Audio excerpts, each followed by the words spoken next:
Chapter 2 Hope's Peak Academy's East District. The Faculty Building. In the unpopular 4th floor's corridor, only 2 steps of footsteps could be heard. One set of footsteps belonged to the school physician. The other belonged to super high school level neurologist Yasuke Matsuda. The physician, with dark shadows cast over his face, led Matsuda. A depressing feeling floated in the atmosphere. Matsuda wore his usual dingy white shirt that fit him loosely. The hem of his shirt met his trousers, and he wore a jacket off the top. It clung to his shoulders stiffly as he walked, most likely because he never wore it. "Ah, I really owe you one for this," said the physician, walking ahead of him. Matsuda raised his head. "He's nowhere near my speciality. I was extremely troubled on what to do, so I appreciate your cooperation with this." He had a relieved-sounding voice. Matsuda replied in an indifferent tone. "Still, in the future you should talk to an expert about it. But if you can't do that, come to me. That's all there is to it, right?" That's... The physician choked back his words. Matsuda could not see his face from his position, but he could easily imagine the man in front of him looked concerned. Did something happen? Matsuda took some deep breaths to calm himself. "It's fine. I'm not going to use the excuse that I'm a student on you. No, instead I should be helping the experts more." I see. In any case, I owe you my thanks." The physician's face returned to normal. However, in turn, Matsuda had only become more tense and irritated. He reminded himself to suppress his emotions. "Either way, there's no turning back. So I can protect her, I need to keep going on. No, instead, I need to keep falling down?" The physician continued to lead him around the corridor corner. Matsuda followed him. The atmosphere immediately changed. This part of the corridor was eerily silent. He felt the temperature rapidly drop.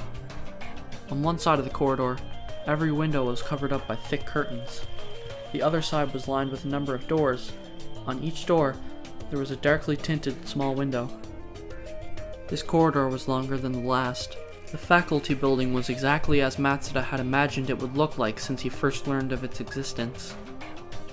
"Usually, all the rooms are vacant," the physician abruptly started to explain. He may have sensed Matsuda's question. "So then, I suppose he means these rooms are only really used in an emergency." He followed the physician, looking around absent-mindedly. The physician who had been walking ahead of him stopped suddenly. "This is it." As he said that, he gestured to the door next to him. There wasn't anything unique about the door. In fact, it was a miracle the man was able to identify the door. "Apparently, all the equipment has already been delivered, but can you really go by yourself? The principal had asked for 2 people." "It's fine," Matsuda replied flatly. "No, but..." The physician hesitated. Matsuda had rendered his argument useless. "The principal and the steering committee have given me full access. In their absence, they have left it to me. Besides, it would make no difference if 2 people went. Actually, it would probably affect the subject in a bad way. So I ask of you to please leave the rest to me." The physician looked subdued. He quickly gave up and nodded, not bothering to argue anymore. "I see. Well then, I'll leave it to you."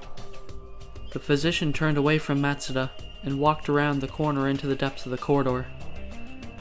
After Matsuda watched the man walk away, he turned his gaze to the door in front of him. He slowly opened the door. Behind it was a dimly lit, wide space. The first thing he noticed was the room was filled to the brim with various electronic devices. This place had more high-tech equipment than the school's humble school hospital, or the research facility. "Well, that's Hope's Peak Academy for you." That was the impression the room before him gave Matsuda. However, he felt tense as he stepped foot into the room. The fluorescent lights over him seemed to be unreliable in comparison to the ones used in the classrooms. The window on the back wall was also covered in a thick hanging curtain. The overall lighting of the room was quite dark. Due to that, the light emitted from the electronic devices stood out more. In the center of the room was a bed, surrounded by the shining lights. Matsuda's line of sight drifted towards the figure on the bed. There was a man sleeping. He slowly walked to the side of the bed closest to him and looked down at the man. He had shallow facial features and a pure and honest face, as if he were a swordsman out of a movie based on feudal Japan. But something caught his eye more. There was a bandage wrapped several times over a painfully looking wound on his head. Matsuda knew who he was. The man's name was Murasame Shoshin. In the top position at the student council, he was the super high school level student council president. He was also one of the survivors of the worst, largest incident in Hope's Peak Academy's history. As if examining, Matsuda turned his gaze to the man. The man lying on his back had his eyes firmly open, although they saw nothing. They stared straight up at the ceiling, without moving, without blinking. "It's been a while." Matsuda tried calling out, but there was no response. He picked up the medical records next to the bed. He had already been told what was written there beforehand, more or less. Murasame Shoshin was involved in the worst, largest incident in Hope's Peak Academy's history, during which he suffered serious head trauma. Fortunately, he escaped any life-threatening injuries. He was supposedly able to recover, however, for several days to even after several weeks he was still not responsive at all. The reason as to why remains unknown. As Matsuda returned to the medical record to the bedside table, he tried raising his voice again. "Do you know who I am? I'm Yasuke Matsuda from your class. I'm the super high school level neurologist they were talking about. We've met several times before." As he expected, there was no response. Matsuda continued to prompt him. "So, why do you think I came here?" As he sat down, he looked at Murasame's face. He stared intently, searching for any hint of a reaction. "I was asked by the school headmaster and members of the steering committee. I said I wanted to help your recovery. Even though I said I wanted to hear about what happened, they wouldn't tell me anything. In fact, they did the opposite. In order to cover it up, it seems they want to hear the full story from you." Matsuda paused and emphasized the words that followed.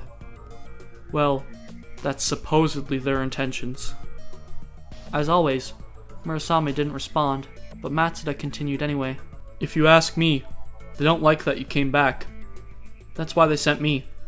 So even if I do everything possible I can, you can't stay. So I don't really care either way. Having you gone will probably work out for the best for them. But what if you don't disappear? If you do come back, that'd really screw over their plans, won't it? When that happens, I wonder what they'll do. Once they get the story out of you, they'd be under a lot of pressure." As Matsuda explained the circumstances, he picked up Murasame's right hand. After lifting it up, he soon released it. However, the man's hand showed no sign of strength and dropped straight back onto the bed. "But I don't really know about that either. They're trying to hide and abandon the student council president because there's a criminal behind the incident, isn't there?" Matsuda leaned forward. Their faces were almost touching. He looked deeply into Murasame's unseeing eyes. One false move and this will turn into yaoi rampa. "So, what do you think? Do you know the culprit? You need to tell me. Why are they protecting them?" As always, there was no reply. Whether from his expression or from his eyes, there wasn't a hint of recognition. "It really is useless." Matsuda shook his head, looking frustrated. "Well, it's just the examination that was the failure," he muttered grumpily as he scratched his head. "Oh, that's right." He suddenly remembered something. He then asked in a tone feigning casualness, "By any chance, do you know anyone of the name Junko Enoshima?" Murasame twitched slightly and his eyes moved. Matsuda's expression turned into a glare quickly. Murasame turned directly towards him. Seeing that, Matsuda's reaction was surprisingly quite calm. "I knew it." He couldn't help but feel discouraged. It would be better if he was still unconscious. But not surprisingly, he wasn't. Though that was also to be expected. Matsuda had prepared it for a long time. He had no choice but to fall down from here. Like a fate that he had been doomed to since the very start. He was cursed to an unchangeable destiny. He knew he couldn't stop it, no matter what he did. The ground he was firmly walking on until now had collapsed. As he fell to the bottom of the deep abyss, he could taste it in his mouth. It was just a metaphor, but it was also quite real. Even as he fell, Matsuda knew exactly what was happening.